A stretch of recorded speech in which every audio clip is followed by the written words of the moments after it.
കഴിഞ്ഞ ഒരാഴ്ചയായിട്ട് നല്ല ജലദോഷവും പനിയാണ്. അപ്പോൾ സാധാരണ ശനിയാഴ്ചയാണ് വീഡിയോസ് എല്ലാം പ്രിപ്പയർ ചെയ്യുന്നത്. അപ്പോൾ അതൊന്നും ചെയ്യാത്തതുകൊണ്ട് ഈ ആഴ്ച ലോങ് വീഡിയോസ് ഒന്നും ഉണ്ടാകത്തില്ല. അപ്പോൾ ഇന്ന് ഞായറാഴ്ചത്തെ വിശേഷങ്ങളാണ് കാണിക്കുന്നത്. ഞായറാഴ്ച ഞാൻ കുറച്ച് തീയലിനുള്ള അരപ്പുണ്ടാക്കി വയ്ക്കുക. മീൽ പ്രിപ്പറേഷൻ ഡേ ആണ്. പക്ഷെ എനിക്ക് തീരെ വയ്യാത്തതുകൊണ്ട് ഞാൻ ഇത് മാത്രമേ ഇന്ന് ചെയ്തുള്ളൂ. വെജിറ്റബിൾസ് ഒന്നും വാങ്ങിച്ചില്ല.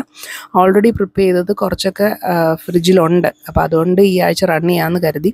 പിന്നെ കുറച്ച് ചിക്കനും ഒക്കെ വാങ്ങിച്ചു കഴിഞ്ഞാൽ അത്യാവശ്യം ഈ ആഴ്ച റൺ ചെയ്യാനുള്ള സംഭവങ്ങളൊക്കെ ഉണ്ട്.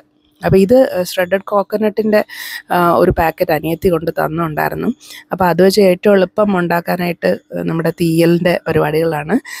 അല്ലെങ്കിൽ നമ്മൾ സലാഡൊക്കെ ഉണ്ടാക്കുമ്പോൾ ഒന്ന് യൂസ് ചെയ്യാം.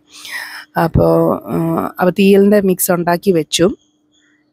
ഇടിയപ്പവും ഗ്രീൻ പീസുമാണ് ഇന്നത്തെ രാവിലത്തെ മെനു. പിന്നെന്താ ഇന്നത്തെ വീഡിയോ എന്താണെന്ന് വെച്ച് കഴിഞ്ഞാൽ ഞാൻ മീൽ പ്രിപ്പിൻ്റെ വീഡിയോ ചെയ്തതിൻ്റെ കൂടെ കാണിക്കേണ്ട കുറച്ച് കാര്യങ്ങളായിരുന്നു. അപ്പോൾ അതിന്ന് ഓർത്തു അതൊന്ന് ഷെയർ ചെയ്തേക്കാമെന്ന്. അതായത് വാട്ട്സ് ഇൻ മൈ ഫ്രീസർ. ഞാൻ ഫ്രീസറിൽ എന്തൊക്കെയാണ് സെറ്റ് ചെയ്യുന്നതെന്നുള്ളത് ജസ്റ്റ് ഒന്ന് പറഞ്ഞു പോകാമെന്ന് വിചാരിച്ചു.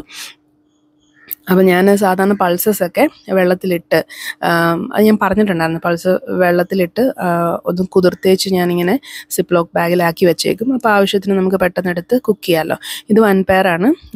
അപ്പോൾ കുറേ യൂസ് ചെയ്തതിൻ്റെ കുറച്ച് മിച്ചം ഇരിക്കുന്നതാണിത്. പിന്നെ മുളക് പൊടി, മല്ലിപ്പൊടി അതൊക്കെ ഞാനിങ്ങനെ ഡപ്പായിലാക്കി വെച്ചേക്കും. ഇത് അപ്പോൾ ഫ്രീസറിലിരിക്കുമ്പോൾ അത് ഫ്രഷ് ആയിട്ടിരുന്നോളും, അതിൻ്റെ ആ ഒരു ഫ്ലേവറൊന്നും പോവാതെ. പിന്നെ കുറച്ച് ഇഞ്ചി വെളുത്തുള്ളി പേസ്റ്റിൻ്റെ ക്യൂബാണ് കണ്ടത്. ഇത് ഗ്രീൻ പീസ്, അത് ഞാൻ പുറത്തുനിന്ന് വാങ്ങിക്കുന്നതാണ്.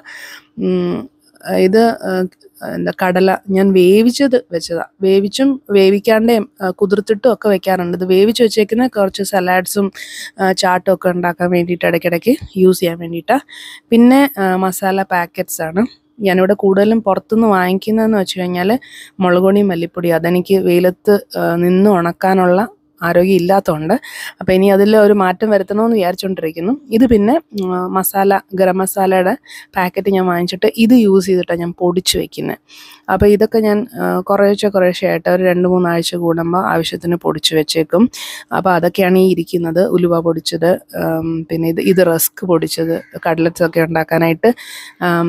അപ്പോൾ അങ്ങനെ ഉലുവ, കുരുമുളക് ഇതുപോലുള്ളതൊക്കെ പൊടിച്ച്, പെരുംജീരകം, ജീരകം ഇതൊക്കെ പൊടിച്ചിങ്ങനെ വെച്ചേക്കും.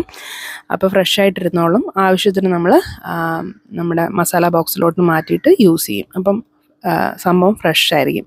അപ്പോൾ ജസ്റ്റ് ഒന്ന് പറയാമെന്ന് കരുതി അടുത്ത വീഡിയോയിൽ